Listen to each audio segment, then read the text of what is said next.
C'est un guide. C'est un guide. Oui, peut-être. Quelqu'un qui nous inspire, oui. Un modèle. Un modèle. Très bien. Il y a Sophocle, un dramaturge grec. Il dit que la condition idéale serait que les hommes aient raison par instinct. Mais comme nous risquons de nous égarer, la chose raisonnable est d'apprendre de ceux qui peuvent enseigner. Donc, Toastmaster a instauré ce qu'on appelle le mentorat. Ceux qui peuvent enseigner, comme le dit cet auteur, ceux qui peuvent guider, comme vous l'avez si bien dit, c'est ceux-là que nous appelons mentors. Et je vais vous faire un petit exercice en remontant le temps dans votre enfance déjà, à la maison. Vous avez eu des mentors. Vous pensez déjà à des personnes qui ont été guides, qui vous ont inspiré. À l'école, lors de votre éducation scolaire, il y a certainement eu des enseignants qui vous ont marqué, qui vous ont inspiré. Et même dans votre vie professionnelle, vous avez rencontré des personnes qui vous ont aidé à prendre la main, à comprendre le travail, etc. C'est dire que les mentors, on peut les trouver partout. Alors, un mentor, comme vous l'avez si bien dit, c'est un guide. Selon Toastmaster, c'est quelqu'un qui affiche un intérêt particulier et apporte son aide à son protégé. Il sert de modèle, de coach et de confident parfois. Il offre ses connaissances, il donne un point de vue, une perspective et il doit avoir de la sagesse. C'est quelqu'un qui aide une autre personne à réussir.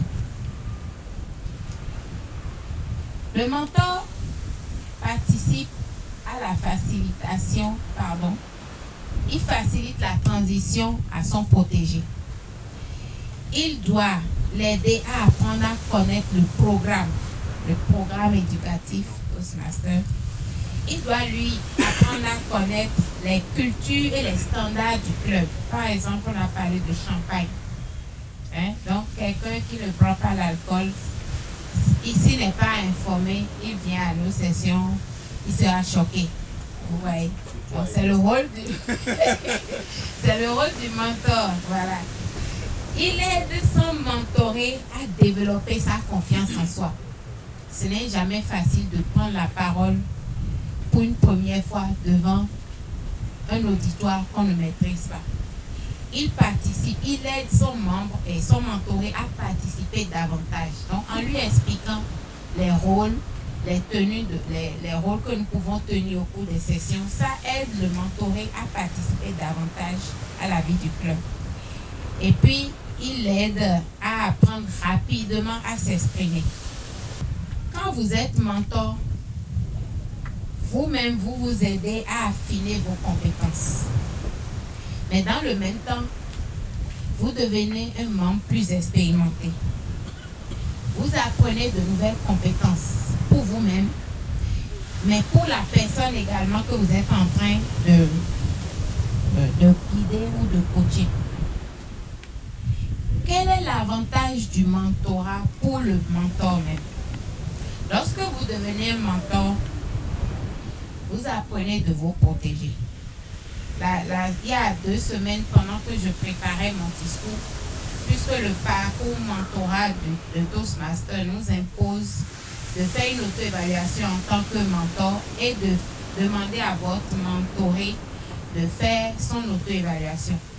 Donc, quand j'ai récupéré les fiches d'auto-évaluation de mes mentorés et au boulot, il y a une qui a dit notre mentor a l'art de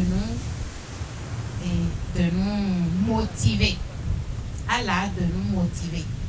J'ai découvert là, c'est elle qui me dit que j'ai l'art de la motiver à prendre des rôles. Alors, pour le mentor, ça lui permet de rester productif parce que le mentoré va vous poser des questions et il faudra vraiment être à même d'y répondre. ça vous permet de faire quelque chose pour les autres. En apportant votre assistance à votre mentoré, il y a un retour de satisfaction personnelle puisque vous êtes en train d'aider la personne à grandir. Ça permet au club de motiver les membres, de fédérer les forces. Au moment où moi je partais à Lomé, Charles a pris le relais sur mes mentorés. Et ça, c'est les avantages pour le club de disposer d'un comité de mentors.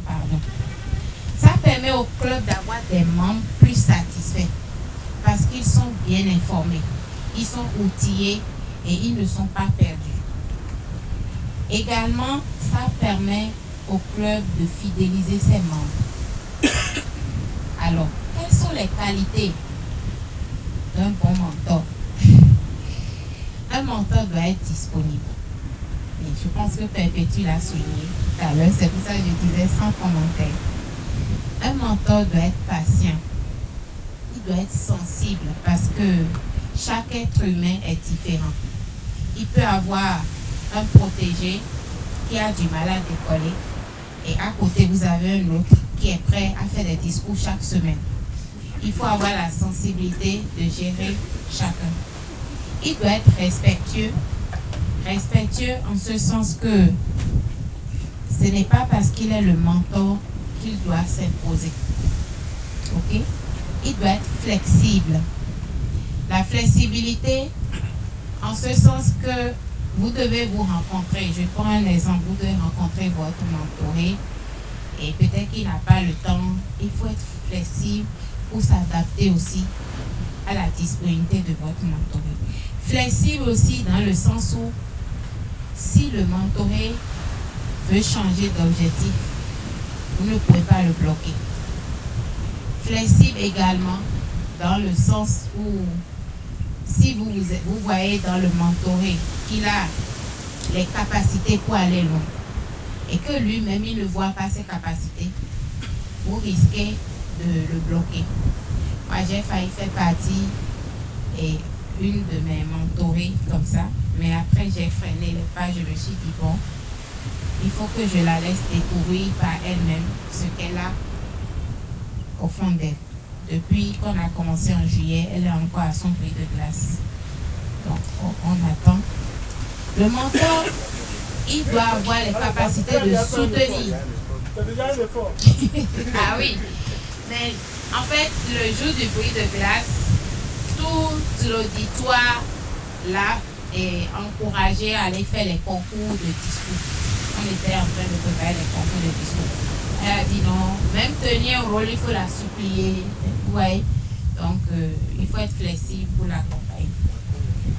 Le mentor doit être bien informé. Il doit être confiant en lui-même. Il doit être confiant en lui-même. Il doit avoir une bonne écoute. Et enfin, avoir le souci des autres. Ne pas abandonner, laisser le mentoré livré à lui-même. Alors, quelles sont les étapes du mentorat que Toastmaster propose? Il y a une première rencontre au cours de laquelle vous asseyez avec le nouveau membre. Vous lui présentez les valeurs, les coutumes et les procédures du club. Vous lui expliquez comment utiliser les outils, notamment le Basecamp. Vous l'aidez à préparer son premier discours, le bruit de glace. Et en dehors de ça, Toastmaster, dans le parcours mentorat que je suis en train de suivre, est allé plus loin. Et ils ont proposé un questionnaire qui vous permet, ensemble avec le mentoré, de définir ses objectifs personnels. Et c'est sur la base de ces objectifs que vous savez désormais comment l'accompagner. Après la première rencontre où vous avez pu l'aider à aller au prix de classe, il y a d'autres rencontres qu'il faut effectuer avec votre mentoré. Les informer sur les ressources disponibles. Par exemple, comment extraire les fiches d'évaluation de la plateforme, leur donner un retour d'information positif, expliquer les responsabilités d'un membre. Et ça, j'aimerais insister sur ça. Vous savez, c'est un sujet qui fâche aujourd'hui quand nous parlons de recouvrement. Mais je pense qu'en tant que mentor, déjà dès le premier contact, il faut s'assurer que le membre connaît les exigences du club. Oui, on a parlé de champagne. Champagne, ça a un coût. Ok, donc moins cher coûte cher, comme on le dit. Il faut que le membre soit informé que ici c'est le champagne et il y a des exigences. La trésorerie est là, c'est 6 mois d'avance. Donc, fournir et expliquer les responsabilités d'un membre. Ensuite, aider le membre à rédiger ses discours et puis d'autres travaux. Au fil du temps, qu'est-ce que vous devez faire? Donnez votre témoignage aux membres. Comment vous avez pu bénéficier de l'organisation? Invitez le membre à d'autres événements. On peut aller visiter d'autres clubs. Ça aide à prendre du goût. Là, il y a 2 semaines à Lomé, j'étais venue avec mes 2 mentorés du service. Et à la sortie de cette session de Lomé, il y a la dame qui me dit à madame, je vais animer la séance de Tep-Topis. Parce qu'elle a vu Louange qui a animé Tep-Topis à Lomé. Et donc, on a travaillé sur ça. Le mardi dernier, notre session a eu lieu. Elle a animé la séance. À la sortie de la séance, il y a un président d'un autre club qui dit, j'ai une séance en ligne demain, est-ce que tu peux passer? Donc c'est comme ça qu'elle a pris goût. Ouais, donc expliquer aux membres, l'inviter à 2 événements, reconnaître les progrès réalisés, expliquer les tâches des responsables, parce que nous changeons de bureau. Il faut que le membre comprenne qu'il y a un bureau, voilà les spécificités de chaque responsable. Et puis leur parler des concours de discours. Je vous disais tout à l'heure que j'ai une mentorée qui refuse même de continuer à préparer ses discours alors qu'elle a du potentiel. Donc les concours de discours sont là. Charles me regarde parce que moi-même je ne suis jamais allée au concours. Et la dernière fois à Lomé, il a fustigé le fait que je devais me présenter au concours d'évaluation. C'est bien ça? Ok, on se comprend. Donc, aider le mentoré à comprendre l'organisation. Alors, ça doit être dans les 2 sens. Le protégé doit être désireux d'apprendre. Voyez? Il doit être réceptif, ouvert aux nouvelles idées, loyal et reconnaissant. Enfin, la relation mentor-mentoré est une relation limitée. Elle ne devrait pas durer éternellement. C'est ce que nous dit Toastmaster. Donc, vous devenez mentor pour partager votre expérience. Vous devenez mentor pour apprendre. Vous devenez mentor pour faire bénéficier de vos connaissances aux autres. Je vous remercie.